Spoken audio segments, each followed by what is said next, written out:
Assalamualaikum warahmatullahi wabarakatuh. Sahabat-sahabat dalam hati Allah Subhanahu Wa Taala, kita bertemu lagi dalam siri yang ketiga yang insya-Allah kita akan perbincangkan 10 lagi persoalan berkenaan dengan puasa. Antaranya yang kita akan kupaskan berkenaan dengan puasa sunnah, jenis-jenis puasa sunnah, kemudian permasalahan tentang sahur, ya, dan juga beberapa hukum yang lain insya-Allah kita akan bincangkan pada siri kali ini. Maka marilah sama-sama kita mengikuti siri ini sehingga selesai.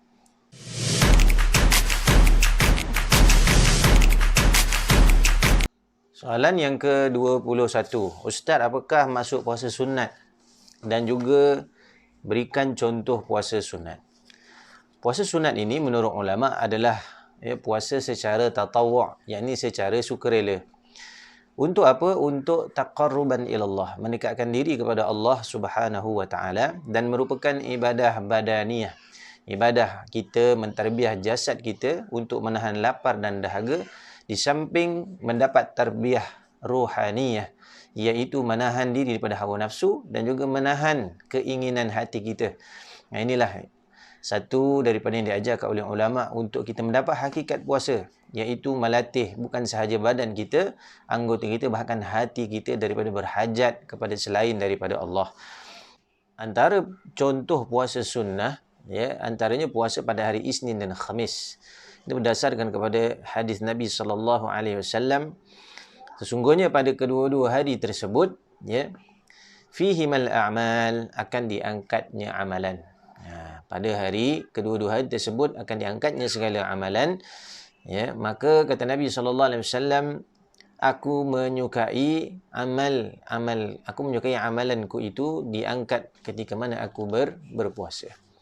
Itu antara sebab mengapa Nabi SAW berpuasa pada Isnin dan Khamis. Dan setengah riwayat mengatakan Nabi berpuasa pada hari Isnin kerana Nabi menyambut hari jadi Nabi SAW sendiri. Nabi sendiri meraihkan maulid bagi dirinya dengan beribadah, yakni berpuasa. Antara yang lain puasa sunnah pada hari Arafah, iaitu Allah SWT memberi ganjaran dihapuskan dosa selama 2 tahun. Siapa yang berpuasa pada hari Arafah, ayyukaffira sanata allati qablahu wa sanata allati ba'dahu, dihapuskan dosa sebelumnya dan dihapuskan dosa sesudahnya, maknanya tahun sesudahnya. Antara yang lain juga puasa sunnah, iaitu berpuasa pada hari Ashura, berpuasa pada hari Ashura, yang mana Nabi SAW menyebutkan di dalam hadis yang mana mengira bahawa Allah SWT akan menghapuskan dosa.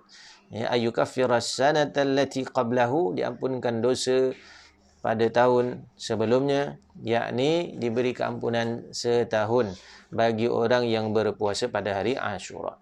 Begitu juga pada hari Tasu'a. Antara sunnah-sunnah yang lain berpuasa pada 6 Syawal. Man shama Ramadhana thumma atba'ahu 6 min Syawal kana siyamid dahri. Siapa yang berpuasa pada bulan Ramadan kemudian mengikutinya dengan puasa 6 Syawal, maka seolah-olah dia telah berpuasa setahun. Ini satu ganjaran yang cukup hebat Allah Subhanahu Wa Taala beri kepada orang yang berpuasa sunnah. Kalaulah puasa sunnah, sahabat-sahabat yang dirahmati Allah, mempunyai ganjaran yang begitu hebat ini pahala puasa sunnah, apatah lagi puasa Ramadan yang telah Allah Subhanahu Wa Taala janjikan keampunan daripadanya, dan juga mudah-mudahan dengan kita benar-benar berpuasa itu diganjari oleh Allah Subhanahu Wa Taala dengan masuk syurga Allah. Allahumma amin. Ini antara ganjaran yang mesti kita faham mengapa kita dituntut untuk berpuasa sunnah dan juga berpuasa di bulan Ramadan. Soalan yang ke-22, Ustaz, kenapa hukumnya makruh berpuasa sunat pada hari Sabtu sahaja ataupun pada hari Ahad sahaja? Ini antara jenis-jenis puasa yang dimakruhkan. Kerana puasa yang tunggal itu, contohnya seperti hari Jumaat sahaja ataupun pada hari Sabtu sahaja, pada hari Ahad sahaja. Jadi menurut ulama, berpuasa pada hari Sabtu sahaja seperti mana orang-orang Yahudi. Orang-orang Yahudi ini dia hari ibadah yang besar, iaitu pada hari Sabtu, dipanggil sebagai Yaumus Sabat, hari Sabat ataupun hari Sabtu dalam bahasa kita. pada hari itu orang-orang Bani Israel atau orang-orang Yahudi akan mengkhususkan hari itu sebagai hari ibadat mereka. Mereka tidak boleh keluar rumah, mereka hanya boleh beribadah di rumah ibadah mereka ataupun di rumah mereka sahaja. Dan siapa yang keluar, ya, maknanya mencari dunia ketika itu, maka akan dibaling dengan teluh. Inilah antara perkara yang mereka lakukan ketika mana pada hari tersebut. Jadi kita mukhalafah, kita nak berbeza dengan orang-orang Yahudi, maka kita berpuasa secara berpasangan kerana Nabi SAW amat suka amalan-amalan kita sebagai umat Islam berbeza dengan orang-orang Yahudi. Contohnya Nabi berpuasa pada hari Ashura, ya, sehingga Nabi bertemu dengan orang Yahudi yang mengatakan dia berpuasa Ashura kerana mereka merasa syukur dengan selamatnya Nabi Musa AS. Maka Nabi membezakan puasa Ashura dalam syariat Nabi SAW dengan Nabi berpuasa Tasu'a. Ya, dengan Nabi menyebutkan dalam hadis, kalaulah aku hidup lagi pada tahun akan datang, aku akan berpuasa pada hari yang ke-9. Ini merupakan satu dari syiar, iaitu mukhalafah. Kita kena berbeza dengan perbuatan orang-orang kafir, ya, orang-orang Yahudi. Begitu juga makruh tunggal kita berpuasa pada hari Ahad kerana menyerupai ibadat orang-orang Nasrani. Orang-orang Nasrani, orang-orang Kristian, mereka juga ada yang berpuasa pada hari Ahad dan juga melakukan ritual agama mereka pada hari Ahad. Itu soalan yang ke-23. Seterusnya, kenapa hukumnya juga makruh, ya? Kenapa hukumnya juga makruh berpuasa pada hari Jumaat? Hukumnya, ya, hukum makruh berpuasa pada hari Jumaat ini berdasarkan daripada hadis Nabi SAW riwayat Abu Hurairah radhiyallahu an. Katanya Abu Hurairah, sami'tu Rasulullah sallallahu alaihi wasallam, ya, yaqulu, aku mendengar Nabi SAW bersabda, la yasumanna ahadukum yaumal jum'ah illa yauman qablahu aw ba'dahu. Jangan kamu berpuasa salah seorang daripada kamu khusus pada hari Jumaat, kecuali kamu, ya, berpuasa berpasangan, iaitu dengan hari sebelum dan hari sesudahnya. Maka kalau puasa hari Jumaat, puasa hari Sabtu sekali, ataupun puasa hari Khamis, puasa hari Jumaat. Kenapa? Kata ulama, pertamanya nak memberikan orang-orang Islam pada hari Jumaat itu bersemangat menunaikan ibadah-ibadah, khususnya ibadah sunnah di hari Jumaat. Kerana ada orang yang bila berpuasa dia lemah, maka dia akan menyalahkan kerana puasanya itu, ya, kenapa lewat datang masjid sebab hari ini saya puasa hari Jumaat, ya, kenapa tidak buat amal-amal sunnah seperti banyak berselawat, membaca Quran, berzikir. Maka ada segolongan yang mengatakan hari ini saya berpuasa, maka saya tak perlu melakukan sunnah-sunnah Jumaat.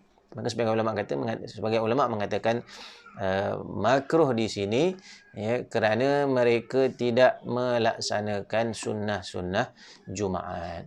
Adapun kita sebagai umat Islam, ambil apa yang disebut oleh Nabi SAW. Kita kalau Nabi suruh kita buat sesuatu yang berbeza dengan agama lain, itu menjadi satu syiar, ya, maka kita bezakan perbuatan kita dengan apa yang dianuti oleh musuh-musuh Islam, yang mudah-mudahan, ya, sepakat dan sepadan dengan yang dianjurkan oleh Nabi SAW. Soalan yang seterusnya, soalan yang ke-24. Bilakah mula waktu sahur? Ya, bilakah mula waktu sahur? Jadi sahur ini, ya, merupakan satu sunnah yang besar, yang mana sahur ini sunnah bagi seseorang untuk mengambilnya walaupun dia telah kenyang. Walaupun dia telah kenyang. Dan juga waktu sahur bermula daripada pertengahan malam. Ya, sebab itu kata ulama, kalau seseorang itu, ya, dia bersahur selepas daripada sebelum daripada pertengahan malam. Contohnya kita ambil mudah, ya, pertengahan malam ni kiraan mudahnya selepas jam 12 malam. Jadi kalau bersahur sebelum jam 12 malam tak dianggap bersahur. Ya, jadi kita mula waktu sahur itu selepas jam 12.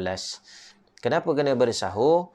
Ya, mula sahur tadi kita sebut mula waktunya adalah pada pertengahan malam.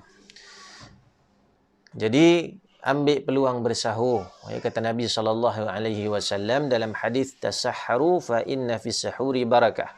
Bersahurlah, ya, bersahurlah kerana pada makanan sahur itu barakah. Sahur, orang Melayu panggil sahur. Sahur itu dalam bahasa Arab makanan sahur itu. Ya, adapun waktu sahur itu maknanya waktu sahur dalam bahasa Arab dipanggil suhur. Makanan yang dimakan pada waktu sahur dipanggil sahur. Sahur. Ya, kalau zaman dulu orang ketuk kentong ataupun orang akan jalan ke rumah-rumah, ketuk pintu bagi tahu untuk sahur. Maka hari ini kita sahur sendiri, maka jangan terlepas daripada waktu sahur ini dan juga kita amalkan sunnah-sunnah sahur yang kita akan jawab dalam soalan seterusnya. Kenapa kena sahur, Ustaz? Soalan yang ke-25. Kenapa kita kena sahur? Ya, sahur ini adalah untuk, pertama kata ulama, memperkuatkan tubuh badan tatkala mana kita nak berpuasa nanti. Maka dengan sahur ini walaupun dengan seteguk air, dengan sebiji kurma, ataupun dengan mudahnya kita makan benda-benda yang agak ringan dan juga memberikan tenaga. Seperti kurma dan air, cukup mudah. Hatta kurma dan air ini cukup mudah diambil ketika mana kita lewat bangun untuk bersahur. Contohnya ada baki dalam 10 minit lagi, maka tak perlu kita makan nasi, tak perlu kita terengkup gapah, ambil kurma dan air untuk memudahkan kita bersahur dan mendapat pahala sahur. Yang kedua adalah untuk kita membezakan mukhalafah, untuk kita membezakan adat kita dengan orang-orang, ibadat kita dengan orang-orang Yahudi dan Nasrani, kerana ahli kitab mereka berpuasa tetapi mereka tidak bersahur. Ini beza dia yang dikatakan sebagai kenapa sunnah kita bersahur adalah untuk membezakan perbuatan kita dengan orang-orang bukan Islam. Kemudian antara perkara yang kalau kita lihat apakah hikmah bersahur. Tubuh badan kita ni kalau ikut dari segi saintifik dia memerlukan kepada tenaga di waktu pagi, tenaga yang banyak. Maka dengan kita bersahur, maka secara tidak langsung akan memberikan kemudahan kepada kita. Pertama, insya-Allah dengan bersahur kita akan solat subuh berjamaah. Bila kita makan, jangan makan terlalu kenyang, maka kita dengan makanan yang sederhana kita makan akan memberikan kita tenaga untuk kita bangkit solat subuh berjamaah, membaca Al-Quran, dan juga selepas sahur tidak digalakkan untuk kita tidur. Baik. Soalan seterusnya yang ke-26. Boleh tak Ustaz sebutkan perkara-perkara yang sunnah ketika mana seseorang itu berpuasa? Sebutkan, bolehkah Ustaz berikan perkara-perkara sunat dilakukan ketika berpuasa? Jadi bagi seseorang yang berpuasa ini, beberapa perkara sunnah tadi kita dah sebutkan juga, antara salah satunya adalah sahur.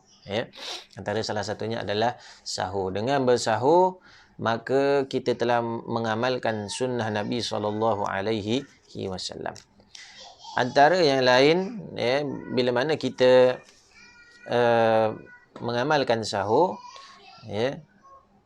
juga disunnahkan nanti ketika berbuka, menyegerakan berbuka. Kalau sahur, sunatnya adalah melewatkan sahur. Bukan lewat tu sampai dah nak azan. Lewat di sini lebih kuranglah dalam 10 minit.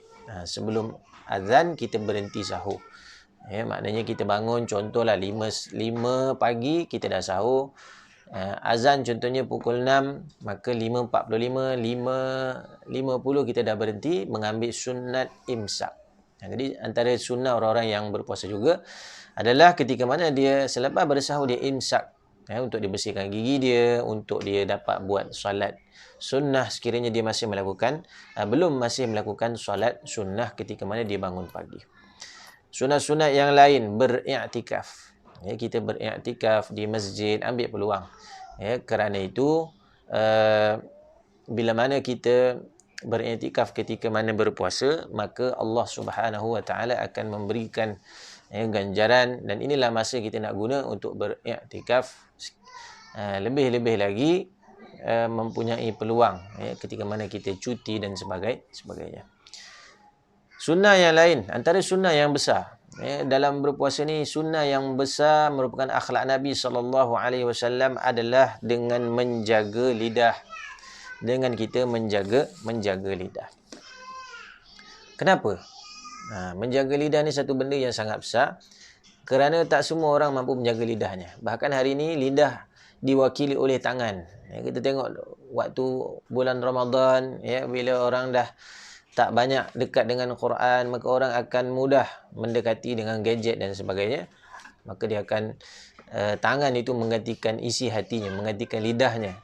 Hati-hati kerana ditakuti kita boleh melakukan dosa-dosa jariah, dosa-dosa yang menghapuskan pahala-pahala puasa dan amal ibadah yang lain, wal'iyadu billah. Sebab tu kita katakan sebagai satu sunnah yang besar ketika puasa, jaga anggota kita, khususnya lidah dan juga tangan kita. Disunnahkan juga bagi orang yang berpuasa untuk memberi makan kepada orang lain. Untuk memberi makan kepada orang lain. Kerana orang yang memberi makan kepada orang lain, walaupun dengan sebiji kurma, walaupun dengan seteguk minuman. Dalam hadis Nabi SAW disebutkan, wa man ashba'a sha'iman kana maghfiratan lidhunubih. Kana maghfiratan lidhunubih. Orang yang memberi makan, memberi kenyang kepada orang yang berpuasa, maka diampunkan dosanya. Wasaqahu Allahu min haudi. Siapa yang beri makan, beri minum, maka Allah Ta'ala juga akan beri minum nanti di akhirat daripada telagaku, syarbatan, dengan minuman. La yazma'u hatta yadakhulal jannah. Maka orang tadi tidak akan dahaga selagi sehinggalah dia masuk syurga. Wa kana lahu mithlu ajrihi min ghairi an yanqusa min ajrihi syai'a. Dan juga orang yang bagi makan, bagi minum pada orang yang berpuasa tadi, pahalanya itu sedikit pun tidak akan berkurangan. Dan juga orang tadi akan mendapat pahala puasa bagi orang yang berpuasa tadi. Orang yang berpuasa dibagi makan oleh orang lain. Orang yang bagi makan tadi dapat pahala puasa orang tersebut tanpa mengurangi sedikit pun pahala orang yang berpuasa tadi. Antara sunnah yang lain juga, disunnahkan kita berbuka di rumah orang lain ataupun di tempat orang lain dan mendoakan pemiliknya. Kita buka puasa di rumah orang contohnya, sekiranya mampu. Kalau tak mampu di rumah sendiri, maka lebih baik. Jadi bila kita makan, bila kita berbuka puasa di rumah orang lain, maka mendapat orang yang menjamu tadi mendapat doa orang yang berbuka puasa di rumahnya. Antara sunnah yang lain juga yang besar dalam Ramadan ini, tidak ada pada bulan-bulan yang lain, adalah solat sunnah tarawih. Jadi termasuk solat sunat tarawih ini dipanggil qiyam Ramadan. Dalam hadis disebut, man qama ramadhana imanan wa ihtisaban ghufira lahu ma taqaddama min dhanbi. Orang yang mendirikan qiyam Ramadan, yakni tarawih, secara benar-benar beriman dan bermuhasabah kepada Allah, ghufira lahu ma taqaddama min dhanbi, maka diampunkan dosanya oleh Allah Subhanahu wa taala. Soalan yang ke-27. Wanita yang istihadah boleh atau tidak dia menyumbat kemaluannya jika dia nak salat sedangkan dia berpuasa? Macam mana Ustaz? Jadi disebut ulama dalam kitab Fathul Wahhab, hukum wanita tadi, hukumnya tidak wajib untuk dia menutupi kemaluannya ataupun disumbat dengan kain dan sebagainya.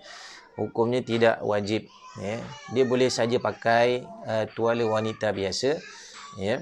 Tetapi kalau dia menyumbat, seolah-olah dia telah memasukkan sesuatu ke dalam rongga yang boleh membatalkan puasanya. Maka memadai dengan ketika mana dia nak solat, contoh dia dengar azan, maka cepat-cepat dia membersihkan kemaluannya dan mengambil wuduk dan terus untuk dia melakukan solat. Ini hukum khusus bagi orang yang istihadah.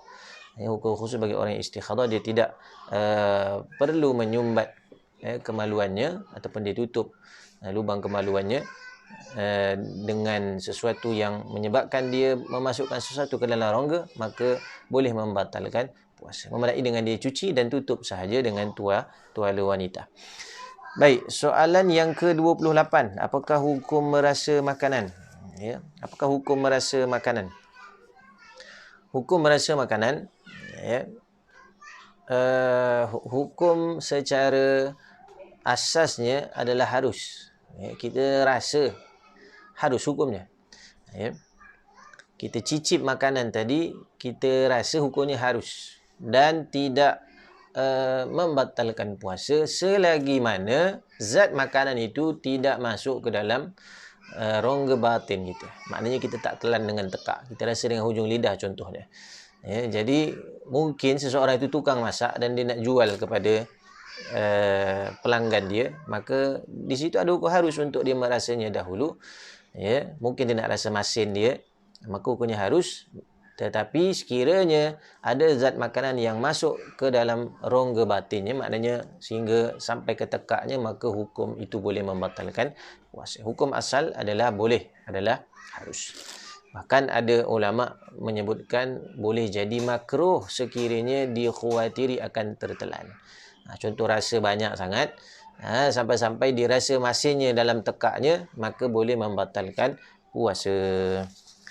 Soalan yang ke-29. Apakah hukum sahur sebelum jam 12 malam, Ustaz? Kita dah sebut tadi waktu sahur bermula pertengahan malam. Secara asasnya kita kira pertengahan malam ni bermula jam 12 malam. Maka kalau dia berpuasa, dia bersahur sebelum jam 12 malam, maka dia tidak mendapat pahala sahur. Ya, dia tidak mendapat pahala sahur. Itu disebut di dalam kitab Hasyiah Baijuri. Ini karangan Imam Baijuri rahimahullah. Boleh tak Ustaz nyatakan, soalan yang ke-30, boleh tak Ustaz nyatakan sunat-sunat sahur? Ya, sunat-sunat sahur kita dah sebutkan tadi, antaranya takhir sahur, iaitu melewatkan sahur. Bukan terlalu lewat, tapi kita lewatkan sedikit. Ya, lewatkan sedikit. Contohnya kita kita bersahur dalam lingkungan jam 5 pagi contohnya. Ya, kerana kalau terlalu lewat, boleh jadi kita tidak mengambil ihtiyat, kita tidak mengambil waktu imsak. Maka mengambil waktu imsak itu merupakan sunnah. Jadi sunnah sahur, takhir sahur, ya, kemudian mengambil imsak, kemudian yang seterusnya sunnah sahur itu adalah dengan kita memperbanyakkan istighfar. Kerana dalam ayat Allah SWT dalam Quran Allah sebut wal mustaghfirina bil ashar, dan juga orang-orang yang sikap orang-orang ahli ibadah itu mereka beristighfar fil ashar pada waktu sahur. Kemudian antara sunnah sahur juga kita ambil masa sedikit untuk membaca Al-Quran. Ya, kerana orang yang membaca Quran pada waktu sahur itu disaksikan oleh para malaikat. Antara yang lain, ya, bersahurlah dengan sederhana, bukan terlalu kenyang, seolah-olah kita makan seperti berbuka puasa. Maka bezakan antara makan berbuka puasa iftar dan juga makan sahur. Jadi itu juga merupakan satu sunnah. Ya, dengan makan secara sederhana, maka memudahkan kita untuk ibadah. Antara yang lain sunnah di waktu sahur, melaksanakan solat sunnah. Sebab itu dalam tempoh waktu imsak, sebolehnya ambil solat sunnah 2 rakaat ataupun kita melaksanakan witir ketika itu, supaya makanan yang kita makan itu dicerna dengan baik. Baik, itu antara sunnah-sunnah yang dapat saya sebutkan, sunnah seseorang ketika mana dia sahur. Jadi alhamdulillah selesai 10 persoalan berkenaan dengan soal jawab ibadah puasa. InsyaAllah kita bertemu pada siri yang keempat nanti, dengan 10 lagi soalan-soalan yang lain insyaAllah. Sekadar itu, yang baik daripada Allah, kurang lemah hina kekurangan diri saya sendiri. Assalamualaikum warahmatullahi wabarakatuh.